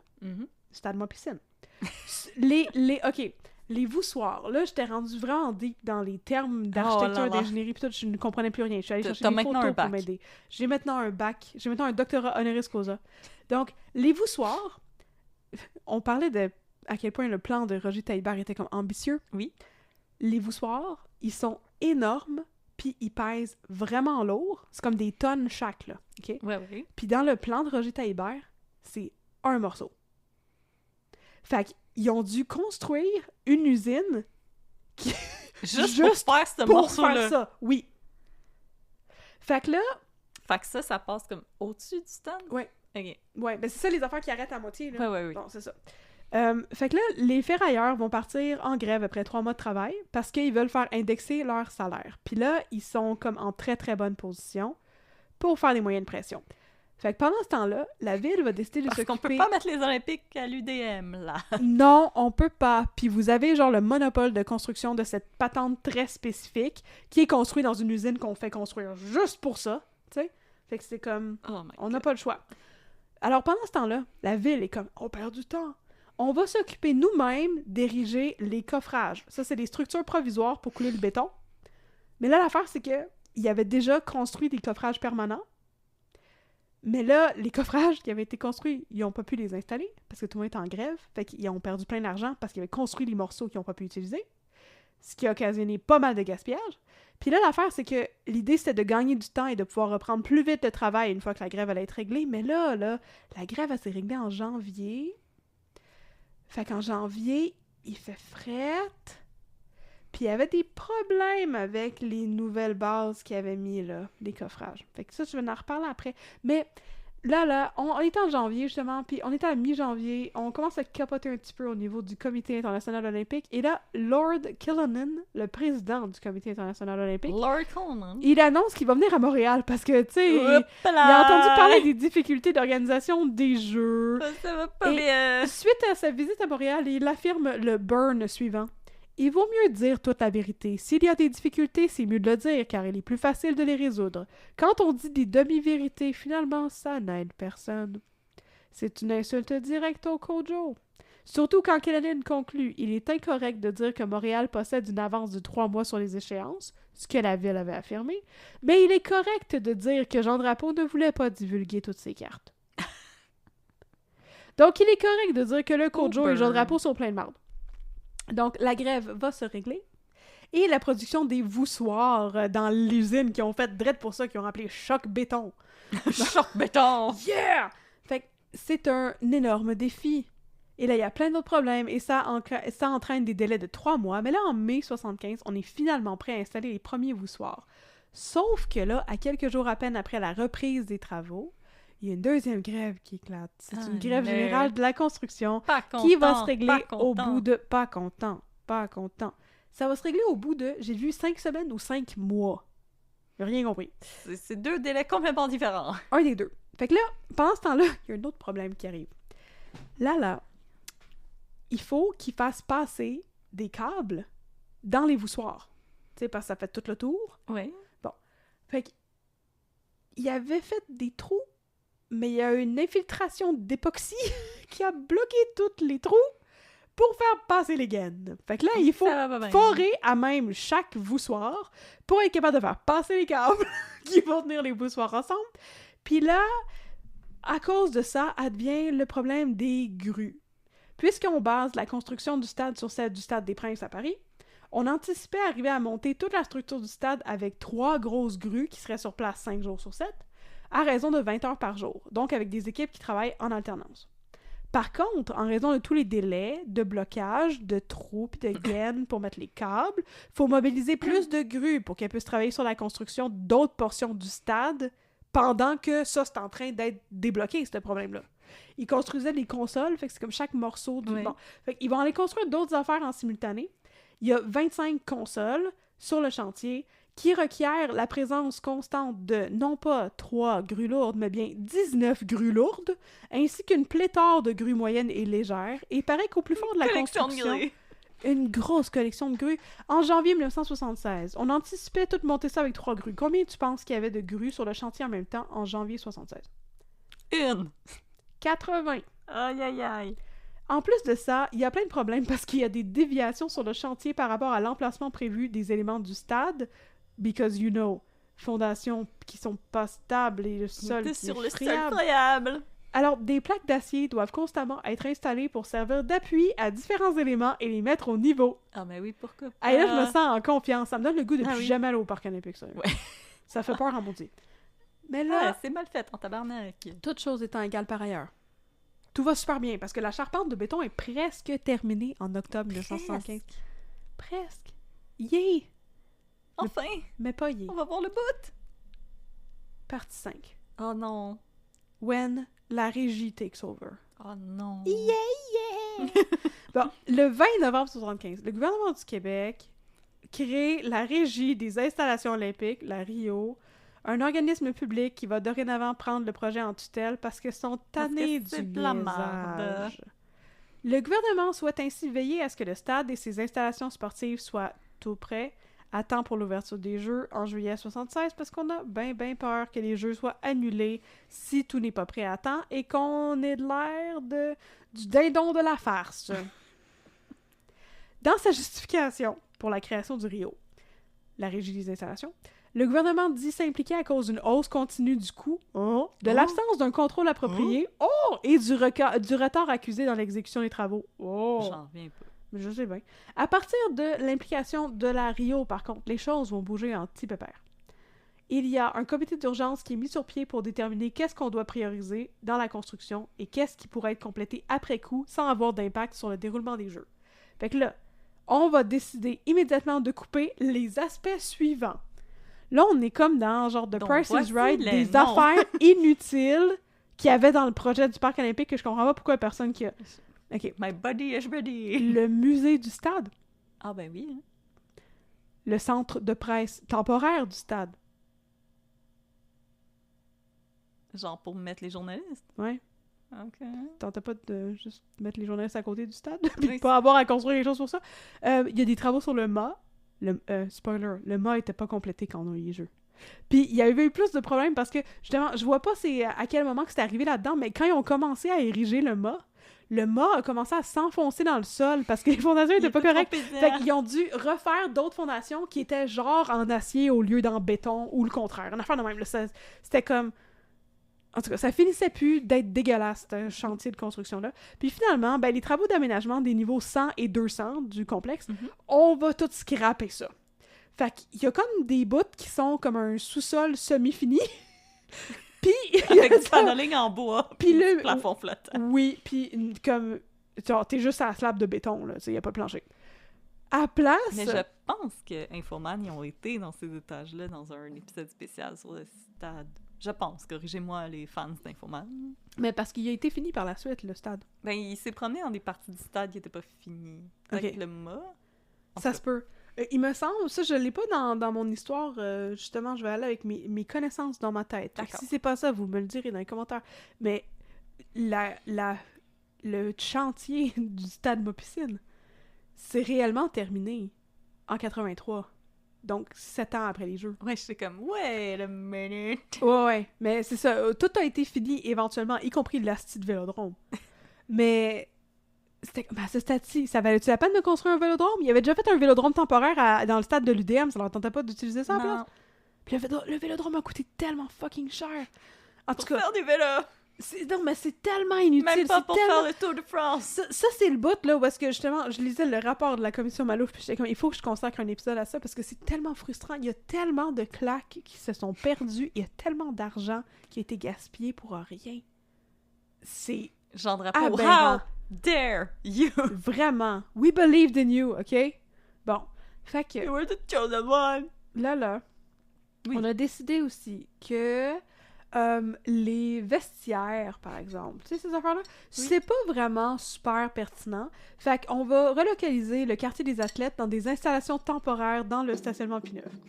Et le reste du chantier est séparé en 6 portions. Fait que les athlètes vont juste se changer dans le stationnement. Ouais. Dans leur char. Ouais. Non, mais pour vrai, ils ont mis des vestiaires temporaires, puis il y avait des toilettes temporaires aussi. C'était comme... On était, là, dernière minute, direct sur le bord de passer pour des hosties de fous, quand il y a eu les jeux. Fait que là, ils séparent le reste du chantier en 6 portions. Là, c'est... J'ai mal à mon Québec. Le break-up. Le stade Mopicine. Oui, le stade Mopicine. Oh non! On a stade, puis on a Mopicine. C'est devenu 2 secteurs. C'est comme quand Jerry Halliwell est parti des Spice Girls. Stade! Mopicine! Bon, donc, après ça, il y a Vélodrome. Yeah. Après ça, il y a stationnement. Un autre stationnement. Des bécosses. Installation temporaire. Parce que c'est ça, il y en avait besoin des installations temporaires. Ils savaient qu'ils seraient pas capables de tout faire à temps. Les demandes des syndicats sont acceptées par la Rio, fait que ça met fin à la seconde grève et les travaux peuvent enfin reprendre. Et l'affaire, c'est que tous les problèmes quant à la structure dont je vous ai parlé tantôt ont une conséquence très importante. Il y a beaucoup de travaux vraiment cruciaux dans la construction du stade qui sont repoussés à l'hiver 75-76, soit à une période où il fait fret en maudit. L'affaire, c'est que ces travaux importants concernent du béton qui doit être coulé, ce qui ne peut pas être fait quand on est en dessous du point de congélation. Et en plus, à cause de la neige, il y a de l'eau qui s'infiltre dans les structures et qui gèle, ce qui nécessite de chauffer toutes les structures sans arrêt. La seule solution à ce stade-ci, c'est d'augmenter la productivité, parce que on est en train de manquer de temps. Mais le problème, c'est que forcer les gens à faire du temps supplémentaire sans arrêt, ça les fatigue. TSO, ça les fatigue et ça les rend plus propices à commettre des erreurs. Oh et en général, ça a un mauvais impact sur la productivité. Donc, pour augmenter la productivité, au lieu de forcer les gens à faire du TSO, on va engager plus de monde. Ah, d'accord. Et le chantier... Et les fouettés. Et les fouettés. Pas content, pas content. Et le chantier aussi, c'est un endroit qui est assez dangereux où travailler en plus de ça.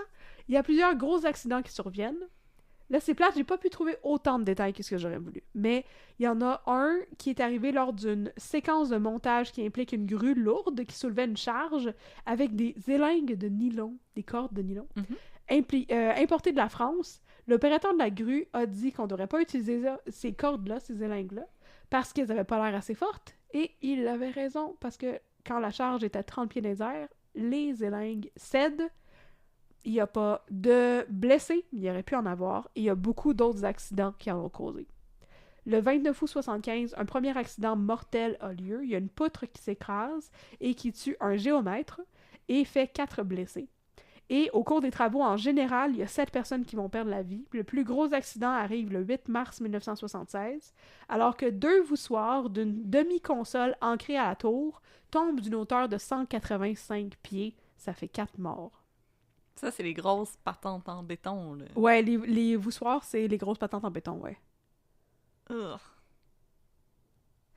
Malgré cela, les travaux persistent et sont simili-achevés au moment où débutent les jeux. En fait, le stade est bâti à 75%, moins le toit et le mât. Et la plupart des installations, comme les toilettes et les vestiaires, sont provisoires. D'où le secteur des installations provisoires, tu sais. Ça va être les cabines d'essayage du Cendrité. Hey, sérieux, ça fait-tu pas assez amateur, là? En tout cas, Oui. qu'à cela au ne tienne, Québec. le 9 juillet, les travaux sont officiellement terminés, sauf les espaces extérieurs et le mode du stade et plein d'autres affaires pareilles. Pas grave. Mais c'est pas si pire que ça, parce que, pour citer Jean Drapeau, en guise de conclusion à cette première partie, ce qui compte, c'est l'atterrissage. Ce n'est pas le caractère turbulent du vol en avion. Monsieur, on a atterri, genre, l'avion à l'envers au milieu de l'océan, là. On a atterri, ça y est, tout le monde est mort, fuck you! Genre, d'envergure, drapeau! Ce sont des jeux sous le signe de la simplicité, ok? Il l'a dit. Volontaire. Mais là, qu'en est-il du mot du Vélodrome? Et du village olympique? Qu'en est-il? Et des coups de toute cette débandade? Qu'en est-il? Et des jeux eux-mêmes? Qu'en est-il? C'est ce que je vais vous raconter la prochaine fois.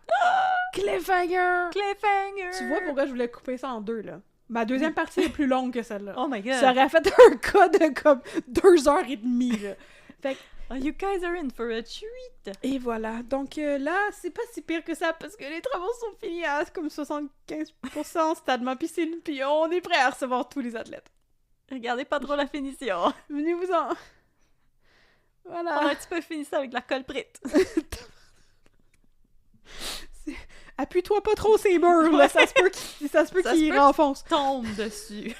C'est arrivé déjà. On voulait On pas, aimerait ça mais que ça arrive pas comme une c'est deuxième fois. crapoute, là. Il y a Mais eu moi, un petit peu de misère. C'est quand t'as dit qu'ils voulaient comme prendre sur eux de faire les fondations. J'étais comme, quoi, Jean Drapeau va aller au Canadian Tire? Non, mais c'était quasiment ça. C'est comme la ville était comme, il faut qu'on fasse quelque chose en attendant que la grève se règle. Ben comme... Ah, ça tombe bien, j'ai économisé plein d'argent au Canadian Tire. Mais tu sais, ça, en plus, ça implique, justement, d'aller chercher une autre firme à l'extérieur pour qu'il y ait d'autres solutions alternatives pour les affaires, pour les coffrages, là, qu'ils voulaient faire construire. Fait que là, OK, c'est d'autres coûts, mais le but, c'est que ça va accélérer la reprise des travaux, mais ça n'a pas accéléré la reprise des travaux parce que, comme, il y avait plein d'affaires, en tout cas, à cause de la neige, justement, puis du fait que c'était pas chauffé, il y avait plein d'affaires d'infiltration d'eau, plus d'infiltration d'époxy, qui faisait qu'il y avait bien des coffrages que, comme ça ne fonctionnait pas, puis il a fallu qu'ils réparent avant d'installer les voussoirs, qui, anyway, ils étaient pas construits, il allait les construire dans l'usine qui construisait juste pour construire les voussoirs. Oh my god. Parce qu'il faut que ça soit juste un morceau. Ça n'a aucun bon sens. C'est tellement cave. C'est vraiment C'est trop- cave. C'est too much. Est-ce que c'est sous le sceau de la simplicité? Non, pas Non, pour pas ça. pantoute. Je sais. De l'extravagance la plus vulgaire. Je sais pas à quoi qu'il pensait, Jean Drapeau. Mais je tiens à dire le nom de l'usine. Choc béton. Choc béton, t'as aimé ça? Ouais. Ben, c'est parce qu'on dirait le nom d'un groupe qui ouvre pour Berrurier Noir. Yeah! Ok, tout le monde accueilleur! Choc béton! Ouais! Mais c'est bon. Ce serait un bon band. Ben oui. C'est aussi bon que le Villemort Blues Band, là. Effectivement. Mhm. Mais merci de t'être enfoncé dans ce cauchemar de bureaucratie, d'incompétence et de niaisage. Ça m'a fait plaisir. C'était vraiment le fun. Ok, on s'en J'ai vraiment aimé ça. Alors, on espère. Il Alors, m'a fallu que je renifle, Thomas, alors dans mon micro. si vous avez aimé ça, on vous encourage à nous suivre sur les réseaux sociaux. Nous sommes sur Facebook @unpeudecrime, on est sur Instagram @unpeudecrime dans ton café. Nous avons une boutique Etsy pour mettre un peu de crime dans votre garde-robe. Mhm. Vous pouvez demander la marchandise Stade ma piscine. Mais ma vie est présentement extrêmement chaotique, alors je sais pas quand je vais avoir le temps de faire de la nouvelle marchandise. 100%. Et je dois aussi recruter les remplaçants de Catherine. Uh-huh. Alors, C'est pas que je vous aime pas.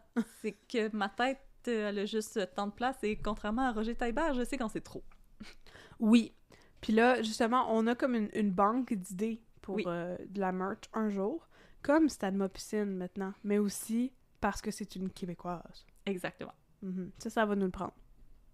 Alors, sachez que oui, ça va venir un jour quand que ça va être plus calme toutes les deux, chacune de notre côté. Il y a pas de problème. Je pense qu'il y a personne qui est en train d'attendre, stressé, J'ai ma carte devant de la crédit. boutique Etsy. J'ai ma carte de crédit dans mes mains, qu'est-ce que je fais? Il n'y a pas un roulement assez gros sur la boutique Etsy pour dire que les gens y attendent après ça, c'est clair. Alors, inquiétez-vous pas, un jour je vais come around. Ah. Mais sinon, on vous invite à vous rendre sur nos réseaux sociaux. Et nous avons aussi un Patreon si vous aimeriez nous garocher de l'argent par la tête et aider les enfants de Catherine à aller à l'université.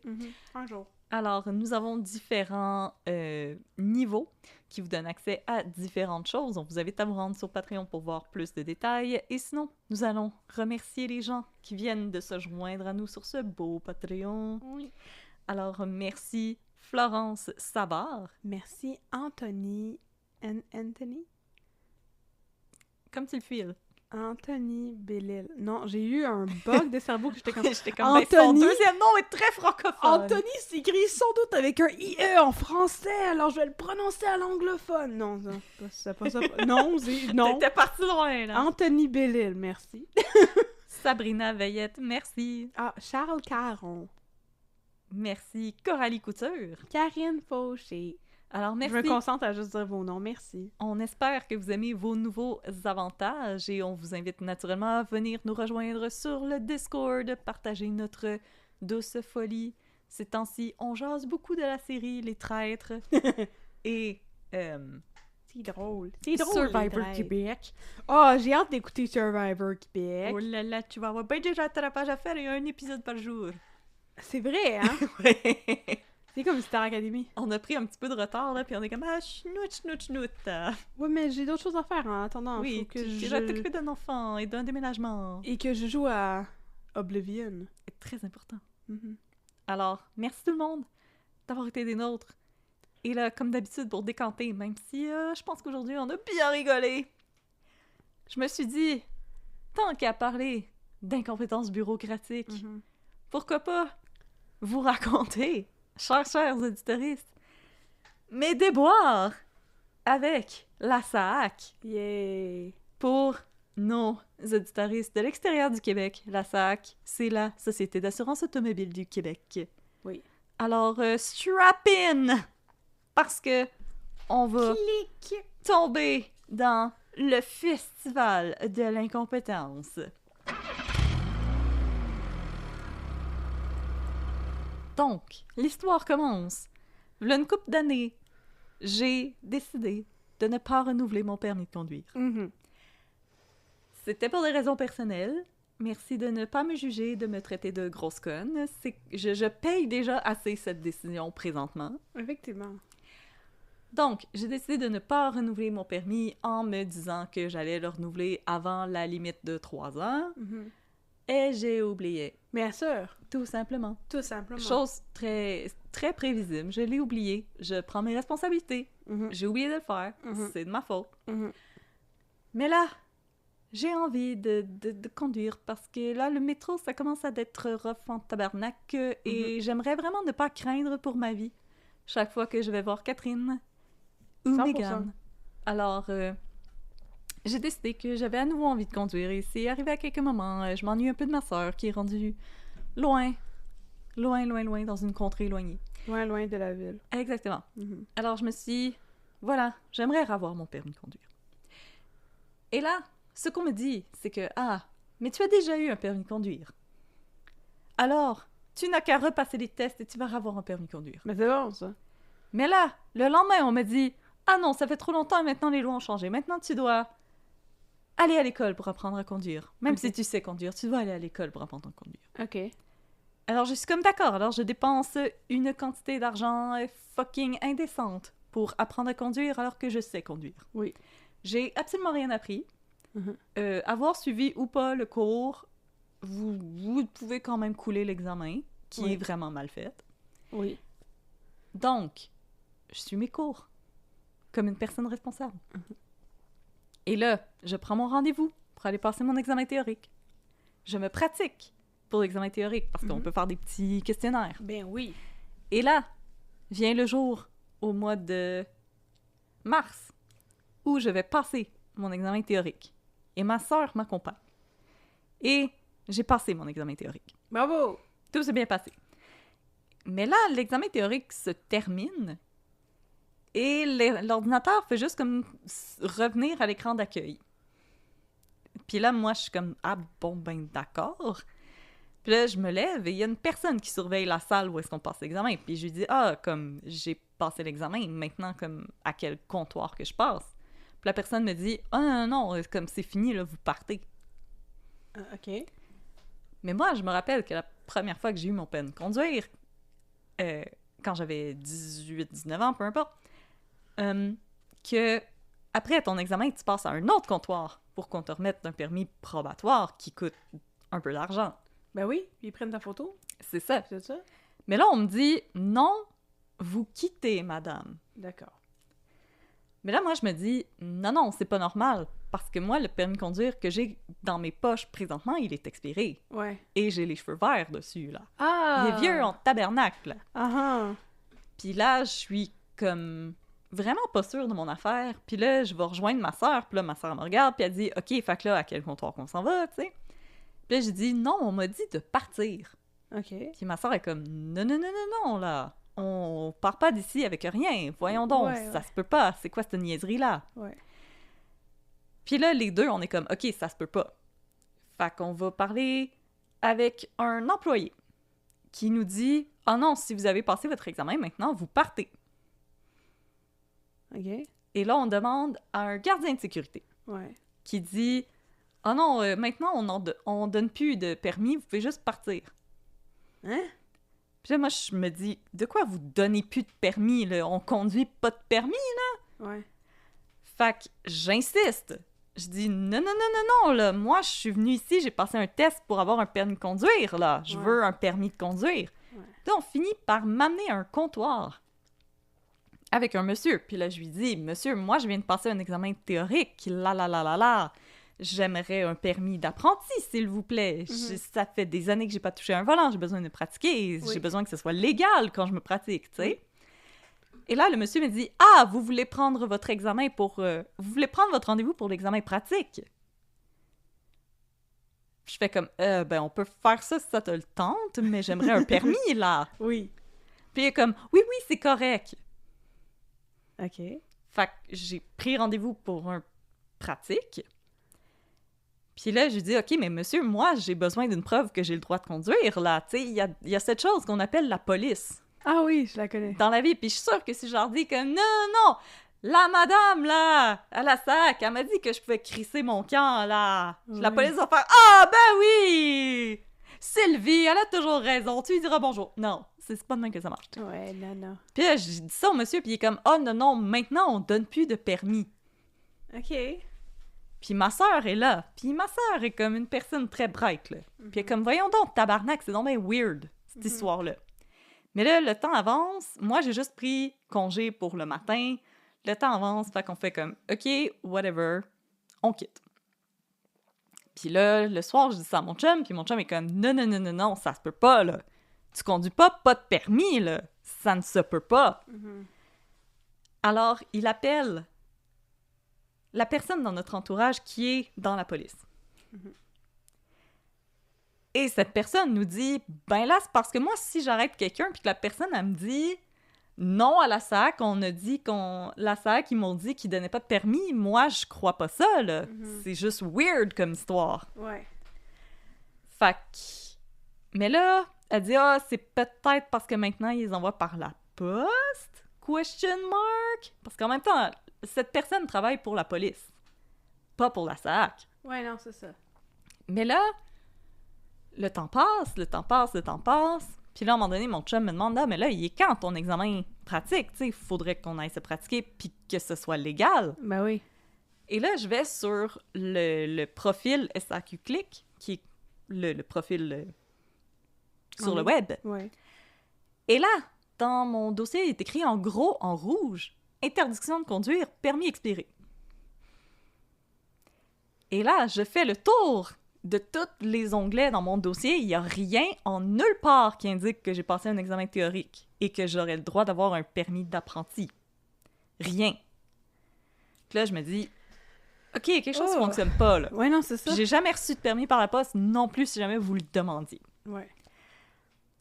Fac, je décide d'appeler à la SAC parce que je me dis, ben tu sais, si je parle avec une personne, on va réussir à se comprendre, nonobstant que j'ai parlé avec 5 personnes Oui. à la SAC, à Longueuil, et que tout le monde me dit de calisser mon camp. Ouais. Donc, j'appelle à la SAC. Le service téléphonique ouvre à 8h30. Puis c'est un service téléphonique. Alors, il faut composer des numéros pour tel service, nanana. Puis là, le premier trajet que je fais, c'est une voix préenregistrée qui me dit « Votre permis est expiré ». Et ça raccroche. Ah, cool. Ça me dit pas... Tu sais, comme à la banque, quand tu veux comme activer une nouvelle carte de crédit, puis là, ça dit pour raccrocher, appuyez sur l'étoile, et pour revenir au menu principal, appuyez sur le carré. Non, non, non! Ouais. Ça raccroche.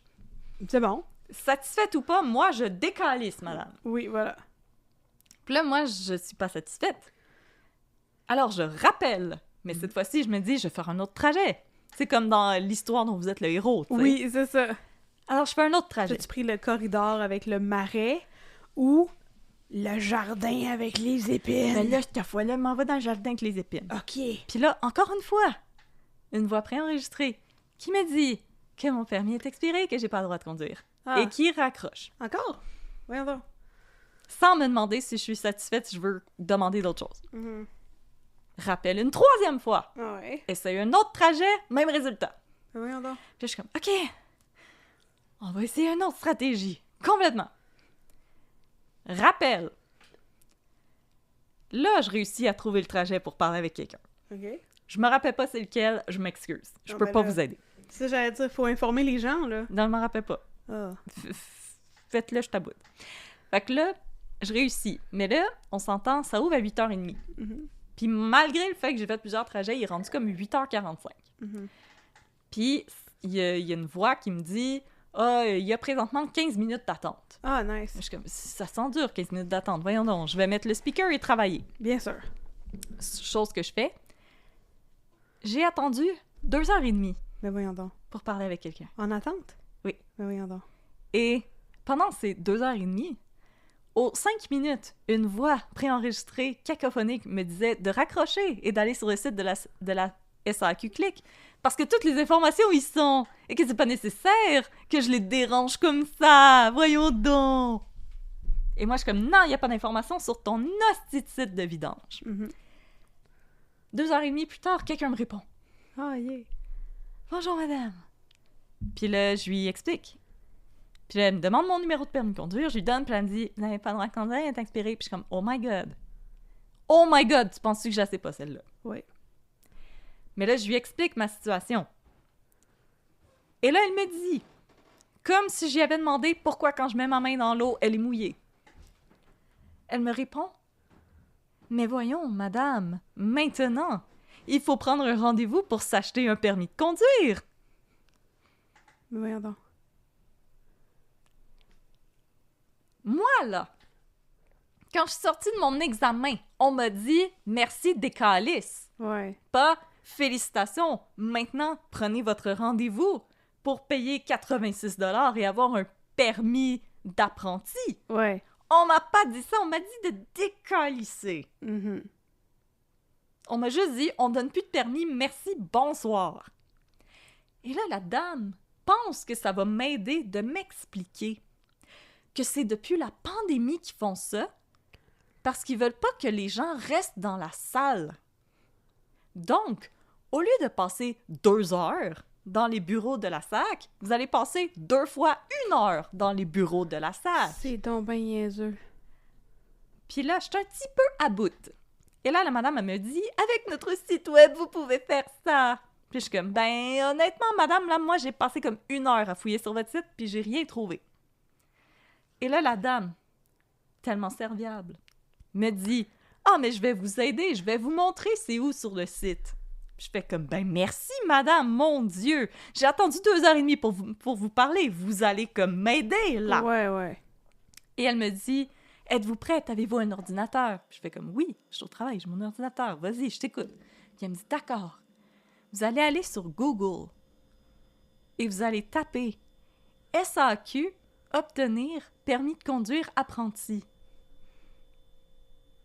OK. Je suis comme « Madame, s'il faut utiliser Google pour trouver quelque chose sur ton site web, c'est de l'hostie de tompe. Ah oui. Il est mal fait. » Oui.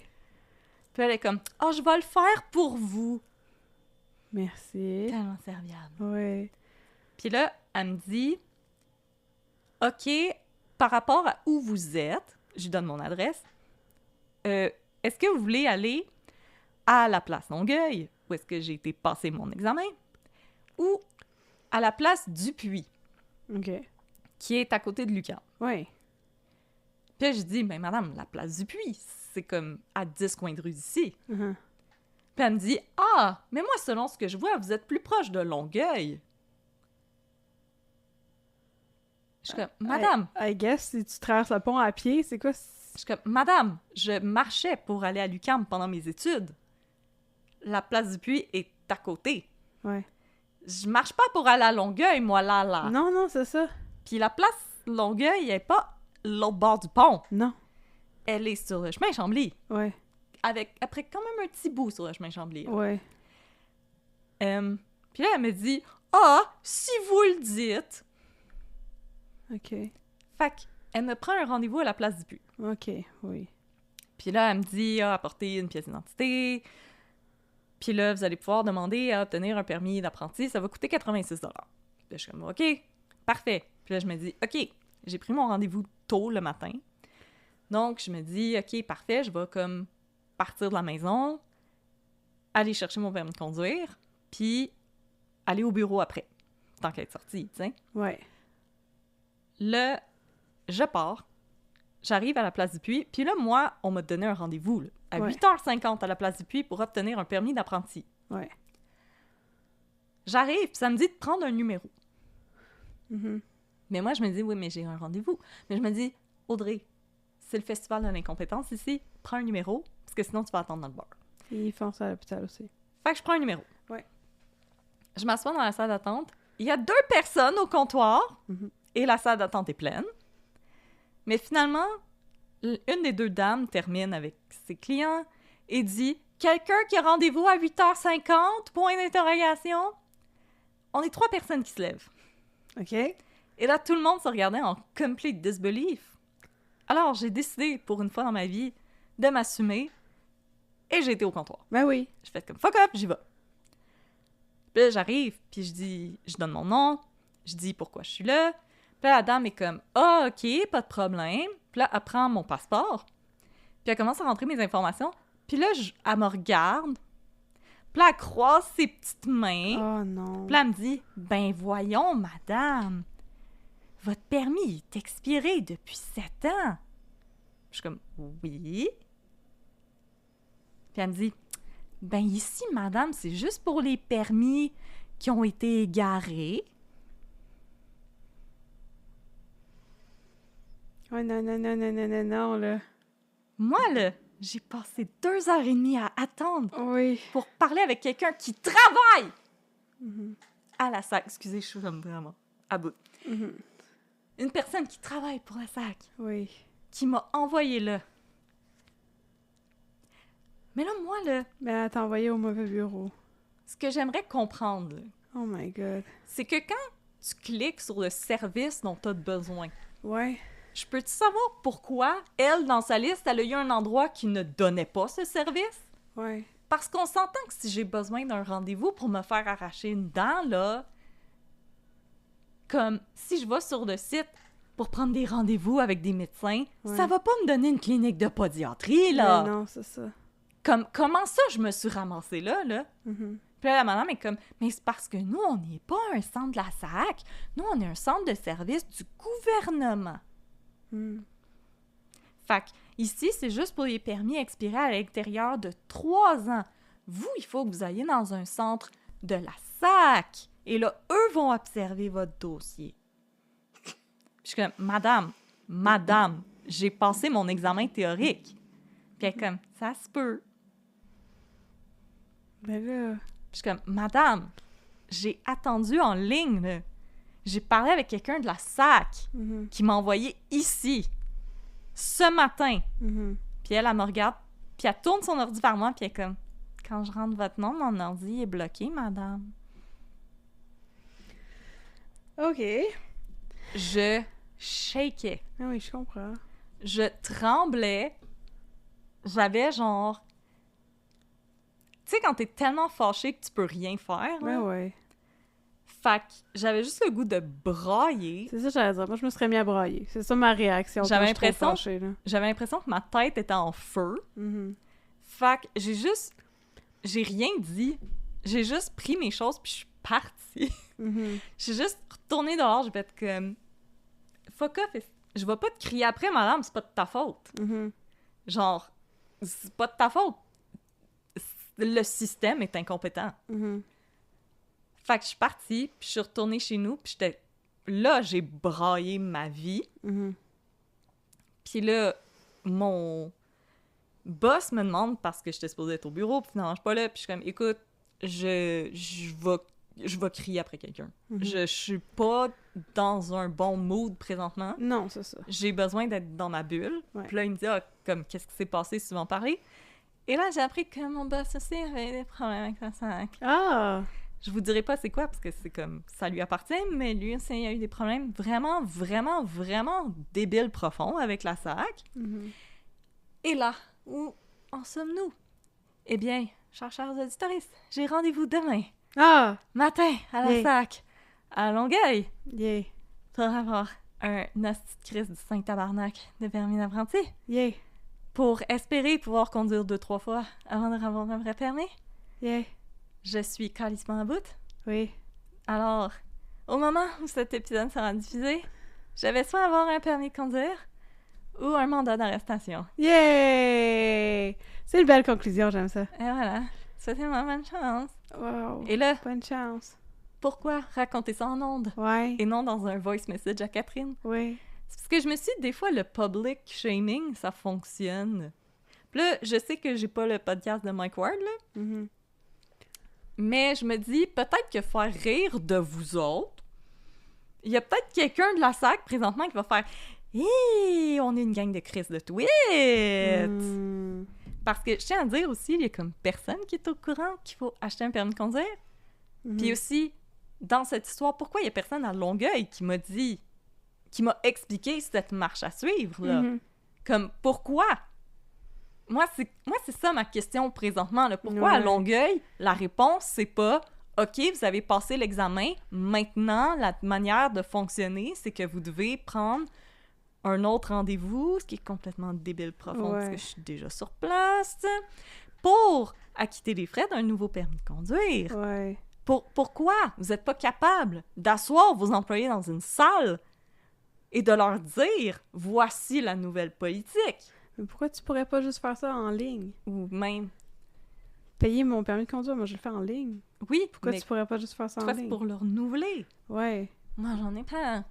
Non, je sais, mais pourquoi tu pourrais pas juste le faire en ligne une fois que tu as passé ton examen théorique? Ben, c'est ça.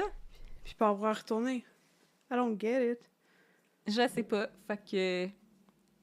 S'il y a des gens qui travaillent pour la SAC, c'est pas de votre faute. S'il y a des dirigeants de la SAC, mangez un char. C'est un petit peu plus de leur faute. Oui. Que voilà. J'espère que je vous ai diverti. 100%. Comme moi, je suis prise dans la maison des fous d'Astérix, mais vous pouvez rire pendant que moi, je me pète le front ses murs. C'est une bonne idée. À chercher le formulaire A39. Oui. A38. Je sais pas. Écoute. J'écoutais jamais ce film d'Astérix. Oh non, t'as manqué de quoi? Je sais. C'était pas... Moi, c'était Mission Cléopâtre. C'était pas celle-là. Astérix et Cléopâtre. Fait que c'est ça. C'est ma bonne chance. Je vais juste conduire. Ben oui. Ben là, j'espère que ça va bien se passer. Ben là, oui, parce que le Gabriel, elle s'en va, puis là, il a besoin d'un auto pour aller la voir. Ben oui. Les autobus, ils se rendent là, mais c'est long en esti. Oui, mais il y a le train aussi, mais toi, t'habites loin du train. Oui, j'habite loin de ça. C'est ça le problème. Oh. Bon, Bon. ça va se régler. Ça va se régler. Ben là, on espère que ça va se régler demain matin. Yes. Ben oui. J'étais supposée aller avec ma soeur qui est bête comme ses pieds. Je t'aime, sœur. Finalement, je vais avec ma maman. Yeah. Mais c'est correct. Ma mère aussi est capable. Oui. Non. Je retiens pas ça des voisins. Moi, je pense que oui. Oh, écoute. On va faire ce qu'on peut avec ce qu'on a. Mm-hmm. Donc, voilà. Merci d'avoir écouté mon chiolage. Ça fait plaisir. Ça t'a fait du bien? Oui! Tant mieux! Stanopsine! Stade-moi piscine, c'est ça qui est important.